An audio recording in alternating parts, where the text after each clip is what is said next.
Imaginemos o seguinte cenário, tipo, uma equipe de cientistas está a apenas 24 horas de sequenciar o genoma de uma nova variante viral, que é incrivelmente perigosa. Uhum. O país inteiro aguardando esses dados, né? Exato.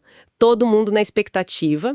E aí, de repente, os servidores do instituto simplesmente apagam. Nossa, um pesadelo. Total. Meses de trabalho contínuo desaparecem no ar. E não porque a ciência falhou, sabe? Não porque os pesquisadores erraram um cálculo matemático lá na bancada. Mas por um detalhe de bastidor. Isso. Porque uma rotina administrativa, tipo o backup lá no setor de TI, não foi executada corretamente. É sobre isso que vamos falar. Sejam bem-vindos ao podcast Quali IA. Muito bom. E hoje a nossa missão é explorar um tema que, à primeira vista, pode parecer até meio distante das bancadas de laboratório, sabe? Mas que tem um impacto gigantesco. A gente vai destrinchar como a mentalidade de risco deixa de ser aquele bicho-papão burocrático e passa a ser a ferramenta que facilita e até salva a vida de quem trabalha nas áreas meio. Exatamente. E quando falamos de áreas meio, estamos olhando diretamente para o RH, o financeiro, o setor de compras, a TI. Tudo isso dentro daquele contexto que é extremamente crítico, né? Os bastidores de um instituto de pesquisa científica e de vigilância epidemiológica. Vamos conferir como aplicar isso. Solta a vinheta. Olá, você está ouvindo o podcast Quali IA, simplificando o padrão e elevando a gestão. Uma jornada de conhecimento e inovação, pensada para você. Este conteúdo é uma síntese informativa gerada por inteligência artificial. O presente resumo não substitui a norma técnica oficial em vigor.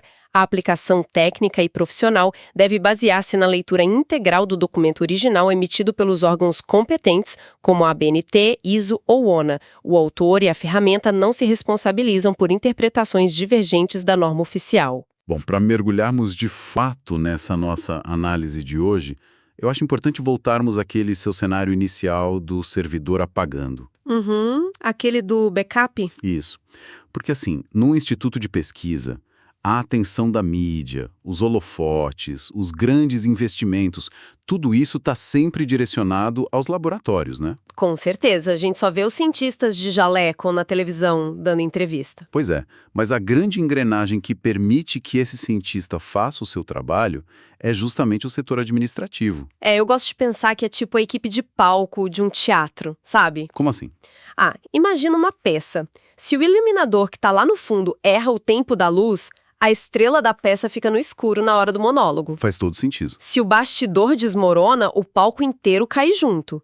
Se as compras atrasam, a pesquisa epidemiológica simplesmente para. Essa imagem do palco desmoronando ilustra perfeitamente o peso das áreas de suporte para quem nos ouve. E o que torna a atualização da norma ISO 9001, a versão 2015, tão inteligente é justamente a forma como ela reposiciona essas áreas. E como ela faz isso na prática? Porque falar de risco geralmente assusta, né? Exato. Historicamente, quando se falava a palavra risco dentro de um escritório, a reação imediata era de pânico. Era, tipo, todo mundo correndo. O pessoal já achava que era uma auditoria apontando o dedo. Perfeito. O risco sempre teve uma conotação exclusivamente negativa. Era sinônimo de acidente, de falha catastrófica, de erro humano. Mas a diretriz atual, lá na cláusula 6.1, ela muda completamente esse jogo. Muda a definição. Sim. O conceito central agora é que o risco é simplesmente o, entre aspas, efeito da incerteza. O efeito da incerteza. Interessante. Então não há necessariamente uma coisa ruim que vai acontecer. Exatamente. Qualquer incerteza pode ter um efeito negativo, que a gente chama de ameaça, ou um efeito positivo, que é a oportunidade. Entendi. Vamos tentar traduzir isso para algo mais visual para a nossa audiência? Claro, manda ver. Se pensarmos bem, gerenciar esse efeito não é como ficar segurando um escudo esperando a pancada vir. É mais parecido com, tipo, dirigir usando um aplicativo de GPS, Ah, adorei. O GPS. né? Porque quando o motorista coloca o destino final lá no aplicativo, o GPS não mostra só a rua que está logo ali na frente. Ele calcula as incertezas do trajeto inteiro. Ele mapeia o contexto. Isso. Aí se tem um engarrafamento quilométrico mais à frente, isso é uma ameaça. É um efeito negativo dessa incerteza do trânsito. Mas o aplicativo faz o quê? Ele recalcula a rota? Exato. Ele sugere um caminho alternativo que, do nada, corta o tempo de viagem pela metade.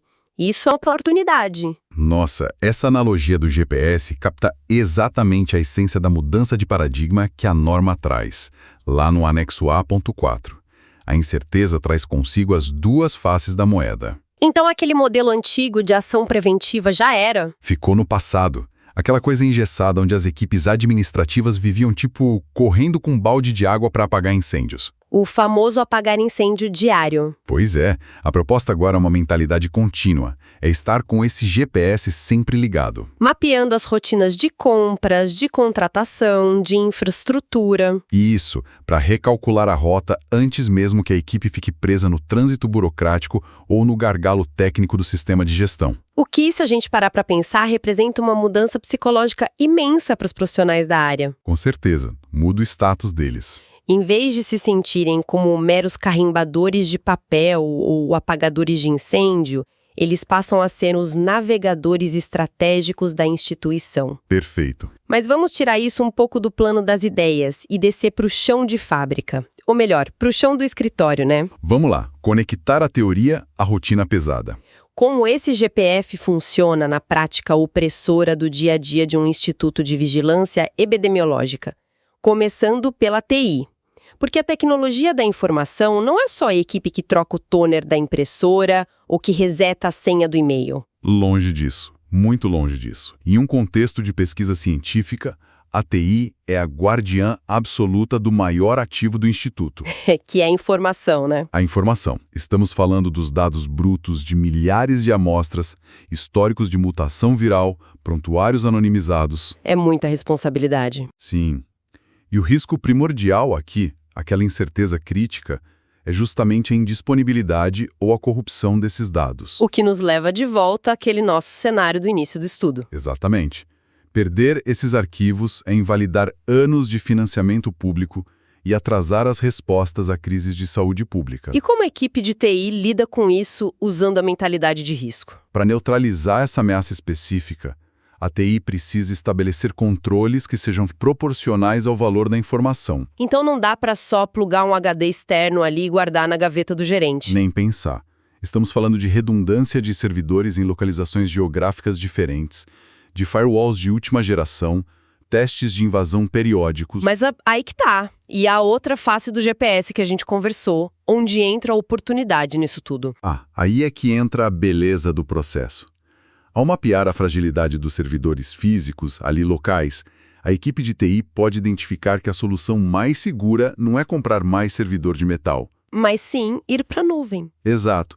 Migrar toda a base de dados para uma nuvem corporativa ultra segura e bem estruturada. Nossa, e é aí que o jogo vira. Por quê? Porque ao fazer essa migração, só com a intenção de se proteger de um ataque ou de uma falha, o Instituto acidentalmente ganha uma ferramenta de colaboração em tempo real. Perfeito. Uma oportunidade gerada pelo risco. Sabe?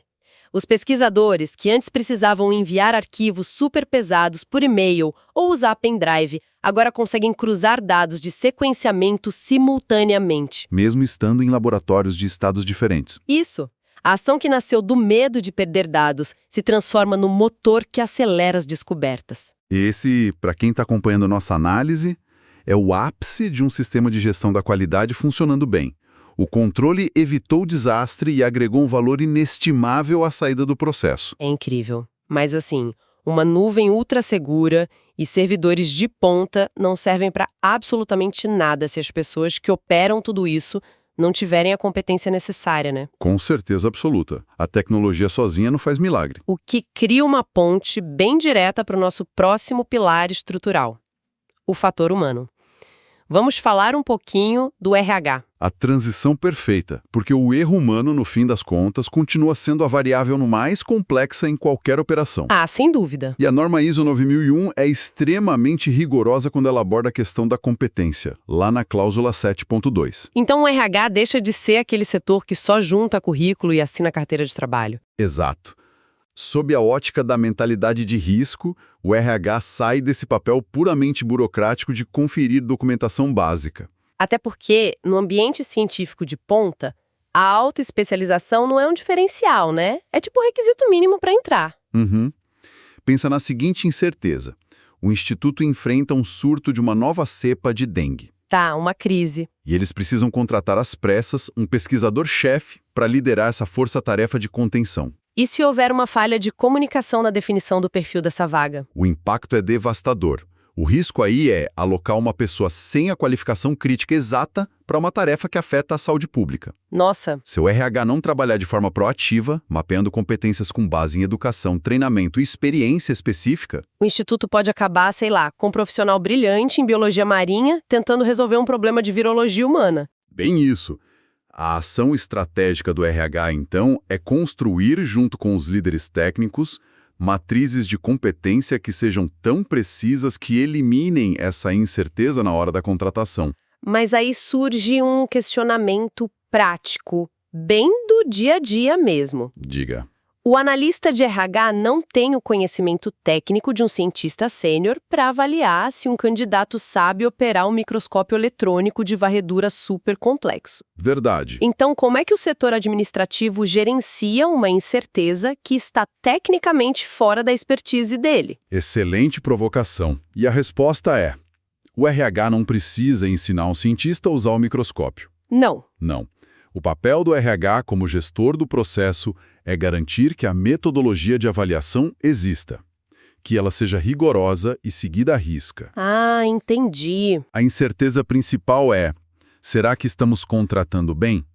O controle do RH é desenhar um fluxo onde o líder do laboratório é obrigatoriamente inserido na etapa técnica da entrevista. Ele cria o procedimento seguro. Isso, onde testes práticos documentados façam parte do rito. O RH gerencia a rede de segurança, não necessariamente quem está pulando no trapézio, sabe? Faz todo sentido. O RH garante que a regra do jogo seja cumprida para proteger a instituição. Exatamente. Então tá, a gente já tem os dados blindados pela TI e as mentes brilhantes garantidas por esse processo rigoroso do RH. Tudo nos trilhos. Só que esses gênios precisam de ferramentas, né? Ninguém faz vigilância epidemiológica só com quadro branco e caneta na mão. Com certeza não. E é aí que entra o coração do suprimento. O setor de compras e o financeiro, e acho que aqui a abordagem baseada em processos fica muito evidente. Porque, o cientista pede um reagente químico específico. Isso seria o que a norma chama de entrada do processo, certo? Perfeito. A entrada. E o fluxo que se segue a essa entrada é simplesmente repleto de incertezas. Cotação, verificação de orçamento, Negociação, aprovação financeira, a emissão da ordem de compra e o transporte físico até o laboratório. é muita etapa onde as coisas podem dar errado. É por isso que a cláusula 8.4 foca tão pesadamente no controle de provedores externos. Quando o Instituto terceiriza o fornecimento de um insumo ou de um serviço, ele não está terceirizando a responsabilidade pelo resultado final. A culpa não vai ser do fornecedor se o laudo atrasar, vai ser do instituto. Exatamente. A responsabilidade permanece em casa. Vamos detalhar o mecanismo dessa dor de cabeça? Porque eu acho que o pessoal da área de compras que está acompanhando esse estudo vai super se identificar. Vamos lá. Digamos que o setor precisa importar um reagente super sensível da Europa. Se o comprador focar só no menor preço, tentar bater meta de economia, e não qualificar esse fornecedor direito, o que pode dar errado? A lista é quase infinita. Pois é. A documentação alfandegária pode vir com um código tributário incorreto, né? Sim, e aí o material fica retido na alfândega por 30 dias. E como é um material biológico sensível à temperatura, ele simplesmente degrada no porto. Perdeu tudo. O resultado prático dessa falha, que começou lá num detalhe administrativo de compras, É o laboratório de braços cruzados, a pesquisa paralisada. A saída pretendida do processo não acontece de jeito nenhum. É por isso que a mentalidade de risco exige que a organização determine critérios muito rígidos, não apenas para selecionar o fornecedor, mas para monitorar e reavaliar continuamente esses provedores. A incerteza principal é, se o fornecedor consegue entregar com a precisão legal e a velocidade que a ciência exige. Isso mesmo. Mas, peraí, pausa para uma reflexão crucial aqui, que eu tenho certeza que muita gente está pensando. Manda. Para quem vivencia a realidade sufocante de um departamento financeiro ou de compras no final do mês, isso tudo que a gente está falando pode soar como o prelúdio de um pesadelo burocrático. Eu imagino. Mapear cada incerteza da TI, cada competência de cada cargo no RH, qualificar dezenas, às vezes centenas de fornecedores. A impressão que dá é que a equipe vai ter que parar de trabalhar só para passar os dias preenchendo matrizes de risco. Desenhando gráficos e planilhas infinitas, né? Isso, uma montanha de planilhas. Isso não acaba engessando o instituto em vez de proteger ele? Olha, esse talvez seja o maior mito que assombra os sistemas de gestão da qualidade. E é fundamental que a gente o desconstrua agora nesta edição do QualiIA. Por favor. A grande sacada da versão 2015 da ISO 9001, detalhada ali no anexo A.4, é justamente a redução radical da prescrição documental. Como assim? Não há nenhuma exigência de uma metodologia formal super engessada de gestão de riscos. A norma não pede obrigatoriamente essas matrizes hipercomplexas. Ah, é? E o que ela pede, então? A palavra de ordem é proporcionalidade. A ação deve ser proporcional ao impacto potencial na conformidade do serviço. Ou seja, o remédio tem que ser proporcional à doença. Perfeito. Se o impacto de uma incerteza é muito baixo, por exemplo, o setor de compras está adquirindo canetas esferográficas ou papel sulfite para recepção. O risco da caneta falhar não vai parar a pesquisa. Exato. A ação preventiva pode ser tão simples quanto, ter um fornecedor substituto na lista de contatos do WhatsApp. Ninguém precisa montar um comitê de crise para comprar papel. Entendi. Agora, se a incerteza envolve a importação daquele reagente europeu que determina a eficácia de um teste epidemiológico crítico, Aí, o controle financeiro de compras tem que ser robusto, muito bem documentado e rigoroso. isso. O objetivo da norma não é, em hipótese alguma, gerar papelada inútil. É garantir que o serviço ocorra conforme o planejado, com um mínimo de fricção. Menos burocracia e mais pensamento estratégico. Muito mais claro agora. O foco está totalmente na eficácia da ação, né? Libertando a equipe para usar o cérebro, o pensamento crítico, em vez de ficar só preenchendo o formulário no piloto automático. Precisamente. No entanto, surge um desafio operacional clássico aqui nas empresas. Qual? Como garantir que essa inteligência toda, esse mapeamento super bem feito, não sofra aquele destino comum de tantos projetos corporativos? Aquele que morre na gaveta. Esse mesmo. Aquele planejamento lindo que é apresentado numa reunião em janeiro, todo mundo bate palma, toma um café. E depois ele é esquecido em uma pasta virtual do departamento até a auditoria do ano seguinte. Exato. Como manter essa mentalidade viva no dia a dia dessas áreas de apoio? A resposta reside em como a mentalidade de risco foi fundida com o próprio ciclo de vida dos processos. Através do PDCA. Exatamente. O mecanismo estrutural que a norma cita na introdução, o ciclo PDCA. Planejar, fazer, checar e agir. Em inglês, Plan, Do, Check, Act. Isso. Esse ciclo não é uma ferramenta separada, que corre em paralelo à sua rotina. Ele tem que ser a própria rotina. Se a gente pensar que o PDCA é o motor do carro, a mentalidade de risco é tipo o óleo que impede esse motor de fundir, né? Boa analogia. Vamos rodar esse motor usando os exemplos que a gente construiu hoje. Vamos. Na primeira fase, o planejamento, o plan, é quando as equipes olham para o ambiente ao redor, consideram o contexto, as cláusulas 4.1 e 4.2, é mapear o terreno. É a hora de olhar para as necessidades dos cientistas, para as exigências da Anvisa e identificar as ameaças de atrasos e também as oportunidades, claro. Isso. E logo em seguida vem o do, a fase de fazer. onde a gente tira as estratégias da planilha e joga na operação administrativa real. Tipo a TI ativando de fato a migração para aquela nuvem. Ou o RH conduzindo as entrevistas reais com base no roteiro novo. Ou compras exigindo a documentação tributária correta. Tá, mas aqui é que entra o pulo do gato, onde a maioria das organizações tropeça. A fase de checagem, o cheque. Exato. Se eu puder trazer mais uma analogia para nossa audiência, a checagem não é dar um visto no papel com uma caneta vermelha dizendo feito. De jeito nenhum. A checagem da cláusula 9.1 é tipo fazer uma autópsia de um projeto, ou um diagnóstico médico pós-operatório para ver se a intervenção funcionou. Sim. Vamos pegar aquele exemplo do transporte. Digamos que o Instituto identificou o risco dos tubos de ensaio de vidro chegarem quebrados por causa do transporte ruim. Certo, o risco foi mapeado. Aí a ação mitigatória lá no DU foi o setor de compras exigir do fornecedor embalagens com tripla camada de proteção térmica e física. E o processo rodou.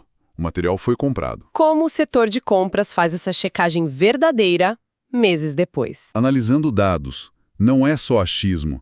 A equipe de compras precisa olhar para os indicadores do trimestre e se perguntar: o índice de insumos devolvidos por avaria de transporte realmente caiu para zero? E eles também precisam checar se essa ação não criou um problema novo, né? Perfeito. Eles têm que perguntar: as entregas atrasaram porque a embalagem nova é super difícil de manusear nos portos e demora mais para liberar? Nossa, verdade. Se a análise dos dados comprovar que as avarias pararam e a entrega fluiu, excelente. A ação do DO foi eficaz, mas se os dados mostrarem que os tubos pararam de quebrar, só que agora os reagentes estão degradando por causa do material da nova embalagem térmica, o que acontece? o GPS tem que recalcular a rota de novo. Imediatamente. Isso nos leva à fase final do ciclo, que é o ACT, o agir. Toma-se uma nova ação para ajustar o processo de embalagem com o fornecedor. E o ciclo recomeça, infinitamente. Refinando o processo continuamente. A mentalidade de risco respira através dessa avaliação e ajuste, né? Exato. A incerteza muda conforme o mundo muda.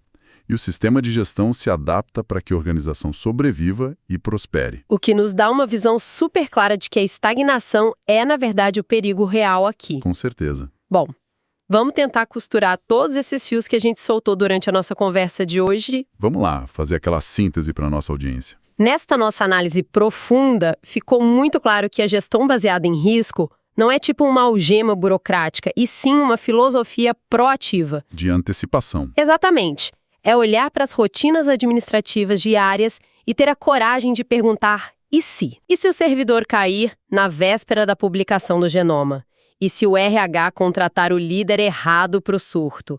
E se a carga sensível fica retida na alfândega? E mais do que isso, ficou evidente que as áreas meio de um instituto científico, o RH, compras, o financeiro, a TI, não são departamentos secundários. Que só ficam ali para dar suporte ou pagar boleto. Não mesmo. Elas formam um escudo protetor da instituição. São essas equipes que garantem que a ciência avance sem solavancos. Elas neutralizam ameaças invisíveis e ainda por cima descobrem oportunidades de eficiência muito antes que os problemas sequer cheguem na porta dos laboratórios. É uma síntese super precisa do quadro geral. O administrativo pavimenta a estrada por onde a ciência pode acelerar de verdade. Lindo isso. E para garantir que toda essa teoria incrível se transforme em ação a partir de amanhã de manhã no escritório de quem nos ouve, temos uma recomendação prática, muito direta. Qual é a dica de ouro para as equipes administrativas? Olha, não tentem mapear todos os riscos do seu departamento inteiro numa única semana. Isso só vai gerar frustração. Fica paralisado, né? Sim. Comecem pequeno. Escolham apenas um processo crítico da sua área nesta semana. Pode ser a rotina de backup da TI ou o fluxo de aprovação de um contrato super urgente lá no financeiro. Isso. E aí, reúnam a equipe que cuida disso e conversem livremente para identificar apenas três ISCs. 3 incertezas principais. 3 incertezas que poderiam arruinar o resultado daquele dia de trabalho.